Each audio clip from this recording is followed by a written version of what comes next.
Of course, I forgot to put an acknowledgement slide together on this. GBF has been a big supporter of research from the University of Guelph, as David was saying, since at least 2012. We've been doing work up in Parry Sound and other parts of Georgian Bay since about 2008, 2009. Started off as just egghead ecologists, academics, very happy in our little ivory tower, going out and playing in lakes and figuring out the fundamental ecology of Georgian Bay, but then rapidly realized that there's some pretty applied questions that should be addressed. One of which is aquaculture and the prospect of freshwater aquaculture. So when I thought about putting this together, I thought, okay, 15 minutes, a whole primer on the science behind aquaculture and environmental interactions, but I'm not going to be able to do that. Sorry to disappoint you if you want me to provide all of that information. What I do want to do is kind of provide a big context for this question, raise some of the concerns that surround aquaculture globally, and then narrow it down to issues that are specific to freshwater aquaculture in Georgian Bay. Take you through a few studies that have been done that address these issues, and then kind of talk about some of the future directions, because this is an issue that moving forward, I believe, is going to grow in profile. So the global context is we're going to have 9 billion people to feed by 2050. University of Guelph has a big project surrounding this very important issue called Food from Thought. We're kind of a small piece of that. But if you look at the way that we've been addressing this, and protein being a big piece of this, our wild capture fisheries are not going to supply this protein. And when you ask questions about where this protein comes from, you get a number of answers, believe me, facing off with undergraduate classes, from laboratory produced protein to all these different things that we can talk about. But the fact is, right now, they're either coming from farms, or they're coming from the ocean or freshwater systems, and wild capture or farmed fish. Aquaculture has been growing. The perceptions that you hear in the media are largely based on marine systems. But if, again, you take a look at this global scale, it's freshwater in the red there that is really taking off, largely in developing nations. And we've had a project going in Cambodia for about 5 years now, and the freshwater aquaculture operations in Asia are pretty impressive, from, your household net pen outside of a floating hut to very large operations in China. When you think about the issues and the concerns that people have surrounding this, well, actually, I don't have to think about it. Heidi Froelich did it for me. She was a postdoc at NCIS, and she put together this survey, a global survey of what the concerns were surrounding aquaculture. And again, this is globally, but what you can see are the top negative associations are the effects on local wildlife, the effects on wild capture fisheries, then the cost, and then pollution, and then down through oil, parasites, disease. These are the things, again, this is what people are largely concerned about and what governments are largely concerned about. But there's also positive associations with aquaculture, and the most positive association with aquaculture is that it can be a sustainable source of protein. That it is a good, that seafood with omega-3s and all of these lovely things that we like to keep in our diets are a good source of protein, and that it provides food security. And then you work your way down the list in terms of more of the socioeconomic benefits. When we look at where Canada sits on this, actually Canada has, globally, what you see here in red is negative associations, gray is neutral associations, and blue is positive associations. Largely, globally, aquaculture is seen as a positive. And that's within the context of the previous slide of what people see as the negatives and what people see as the positives. In Canada, we actually have a more negative view than the rest of the world when it comes to aquaculture, which I find rather interesting.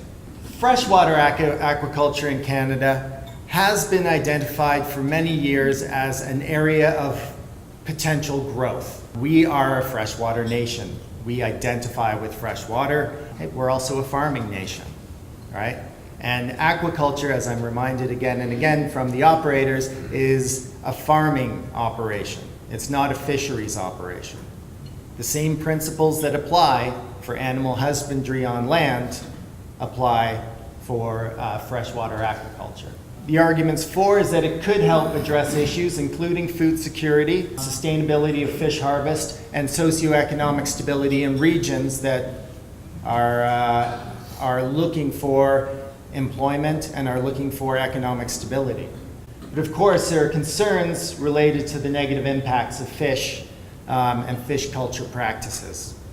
Norm Yan actually had a pretty good review of the concerns surrounding freshwater aquaculture in Canada in 2005. I don't think that the concerns have changed appreciably over the years. The effects on water quality have been mentioned. The effects on local wild fish populations. This one is one that comes up often more in the marine, but this also applies in freshwater systems, a more global thing where the feed is actually derived from wild fish. The effects of escapees, which are more of a concern, I would argue, on the West Coast where you have something like Atlantic salmon in a Pacific environment. In Georgian Bay and up on Manitoulin, you have rainbow trout in a system that actually has naturalized rainbow trout. Rainbow trout aren't native, but they've been here for over a century. People argue that they're naturalized. There are concerns about the spread of pathogens and pharmaceutical use. That's beyond the scope of my expertise. We have people at Guelph who are kind of in the vet college who look at this type of thing, but I won't be focusing on that today, but acknowledge that it is a concern. The effects on water quality have been at the forefront of concern and at the forefront of the regulatory environment. As is shown in this picture here, which is also on the front of one of the GBF publications, phosphorus is what is considered to be the primary limiting nutrient in freshwater ecosystems, and that tends to be the focus of the regulatory framework. This was a lake up the Experimental Lakes area where Dave Schindler added carbon, nitrogen, and phosphorus to this basin and carbon and nitrogen to that basin, and boom, everyone knows the algal bloom that took off in that lake. DFO, Ministry of Natural Resources, when they see a net pen operation or a net cage operation, they think of it from a phosphorus loading point of view. So you have your net cage right here, your food goes in and your harvest comes out. That's kind of the economic side of the phosphorus equation. This is what the fish farmers are largely concerned about. But of course you do have particulate fish waste being deposited on the bottom of the lake. You have also soluble phosphorus being released into the lake, and through leaching you've got kind of this increase in dissolved phosphorus, and that can go up to the phytoplankton and result in the increased algal growth. That's the concern. There's also the increase in phosphorus in the sediment, which could become a kind of a potential bank for future years. So one of the more extensive studies that has been done was conducted up at the Experimental Lakes area. Cheryl Podemsky, Mike Rennie, a whole bunch of other researchers, a huge effort where they looked at a whole lake ecosystem effect and looked at the phosphorus loading. And what they wanted to do here was they wanted to create a net pen operation that, when you took into account how much phosphorus you were putting in through feed, was equivalent to the amount of phosphorus that triggered this reaction. but just in a different form. In this study, inorganic phosphorus was dumped into the lake, and in this study, the phosphorus was put in the form of fish feed. This was a very long study where they measured before, during, and after, and they also had a couple of control lakes where they monitored the variables. What did the results say? This was actually published in 2010, very shortly after the stoppage of the net pen aquaculture. And in your upper panel here, you can see the phosphorus concentration in the aquaculture lake increasing after the establishment of the aquaculture facility. And those open symbols there are your control lakes. With that increase in phosphorus, there was also an increase in your phytoplankton concentration. So, you know, as much as you might find this hard to believe, we're really happy when things work out on a very simple manner. This is what should happen, and this is what did happen. That you get this increase in phytoplankton concentration. And then there was also a decrease in oxygen concentration directly beneath the net pen, like was predicted. Interestingly, and this happens often as well, control lakes with no net pens at all actually showed similar patterns just because of environmental effects, temperature, ice off, and the natural variation. When you look at kind of over all of the years in this study, when you look at the amount of phosphorus that went in, almost 94% went in terms of fish food, about 6.5% were the juveniles that were put in. About 43% of it sedimented out, around 26% was released by solutes, there was some loss of fish, and then the rest of that was harvested. Okay? So this is the kind of mass balance approach that you want to take when you're trying to figure out what happens to the phosphorus in these different systems. So interestingly, there was this response of increased phosphorus and increased phytoplankton, but it was nowhere near the green soup that was the response of the inorganic phosphorus addition, even though the amount of phosphorus that was going in was the same. So the question is, what happened to this phosphorus? The difference between inorganic phosphorus and organic phosphorus, of course, is that inorganic phosphorus can only be used by photosynthetic organisms like algae, whereas the organic phosphorus is available to animals. So when they looked at the response of the local wildlife, they saw that yes, there was a subsidy effect, that either the feed or the feces from these operations were subsidizing the local populations of minnows here, and you can see that the gray is where the aquaculture operation was established, and then these are the aquaculture sites, and the control sites did not change at all. Same thing with sculpin. There was an increase in sculpin population, which are a benthic fish. And then the lake trout. The lake trout populations in the aquaculture sites actually seem to respond the strongest to the presence of the aquaculture operation. And not only in numbers, but what they also saw was that the age of maturity decreased in these fish. So they were becoming sexually mature earlier because they were basically growing faster. And their condition factor, which is basically how plump they are, increased as well. And when you think about this, it's not terribly surprising. These cage operations are pretty much like bird feeders with very, very, very high quality food, right? The food that is designed to be fed to fish in the cages is designed to make them grow fast, grow healthy, and you know, it's just densely packed with nutrition. And a lake trout in a lake is going to be able to sense that there's this food source there, and they're going to be drawn to it, and then they're going to mature earlier, have more offspring, and as a result, have increased populations. So this was a very contained study, right? This was one cage that had 10,000 fish in a small lake with a sample size of 1. So one of the things that we wanted to do when we thought about this study and when we were approached both by GBF and by the Ontario Aquaculture Association, first of all by Gord Cole from Depot Harbor, is what are there similar effects in kind of natural operations? So we did this pilot study up in Depot Harbor near Parry Sound where we looked at the effects of that cage operation on the local fish populations. We use this biotracer approach where we use stable isotope analysis and fatty acid analysis. It's a neat little thing that we use where you can take samples from the environment, and because when it comes to stable isotopes and fatty acids, you are what you eat, we can detect in tissue samples from natural populations whether they have been feeding on a subsidy that's coming from the net pen operations.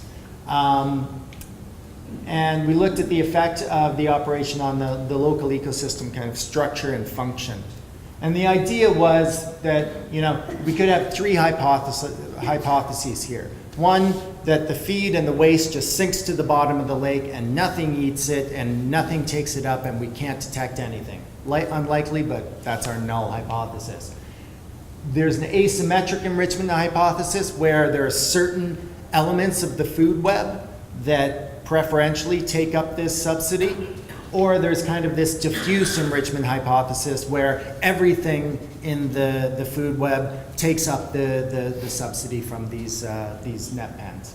And what we found was the support for what we call the asymmetric enrichment hypothesis, which basically means that the open water fish seem to be benefiting from this subsidy from the aquaculture site. And this is just shown, this is the effect on lake trout. Up here, the black bar here is the aquaculture site, and we had 3 different types of controls. And then the black bar here showing that Cisco also benefited from the subsidy, but when we went into the near shore and looked at near shore fish, like yellow perch, there was no evidence of a subsidy in the near shore. And that was using the stable isotope analysis. We found corroborating evidence from the fatty acid analysis where lake trout in aquaculture sites did show a different signature than non-aquaculture sites, so that corroborated the stable isotopes. The same thing with the Cisco being different from non-aquaculture sites, but then the yellow perch from aquaculture and non-aquaculture sites had virtually identical signatures. That's kind of a summary of some of the research that has been done specifically on freshwater aquaculture. There hasn't been a lot done in Ontario, which is why it's important that GBF and now the federal government, we've got an NSERC CRD, and it looks like the Weston Foundation is going to be supporting research in the region for the next 2 years in a very, very big project to see how we can take the results of this work, both the experimental work and our initial study in Parry Sound, and expand it up into these sites. And as David mentioned, we were up in these sites all summer. We just haven't analyzed the samples yet. There's a lot of fish and a lot of freezers across campus that we've got to go through. But we're going to be up here for, it looks like, at least the next 2 years, really studying these sites and really gaining insights, not just through the stable isotopes and the fatty acids, but through the barcoding technology, because up until this point, we've been limited kind of by the resources, the money to support this research. It's expensive to get up there. My God, our gas bills for boats were incredible this summer, let alone feeding a field crew of young, hungry people. It looks like we'll be able to get up here and really get a good picture of what's going on. Because, as has been mentioned, we have to figure out what management practices are best, right? There are potential negative impacts of freshwater aquaculture. There are potential positive impacts of freshwater aquaculture. And what we want to do is manage the industry in such a way as to maximize the positives and minimize the negatives. And I think that's probably what will form the foundation of the discussion today, is how do we do that? How do we approach this problem? With issues such as the placement of operations or the management strategies like feeding regimes, harvest regimes, fallowing, these types of issues. And then the other thing that we're going to have to determine is what are our acceptable thresholds. I have a brother who's he's a business guy. He's never understood my kind of ecological leanings, but we do agree on one thing. And he said, you know what, when any issue like this comes up, there's two questions that you have to ask if you're going to move forward with the management strategy. One, how do we know if we're wrong? And two, who gets to make that call? And if we can figure out those two things, this threshold, how will we know if what we're doing is damaging to the environment? And two, who gets to make that call, I think we'll be closer to a sustainable industry in freshwater aquaculture. And with that, I'll hand it over to Dave.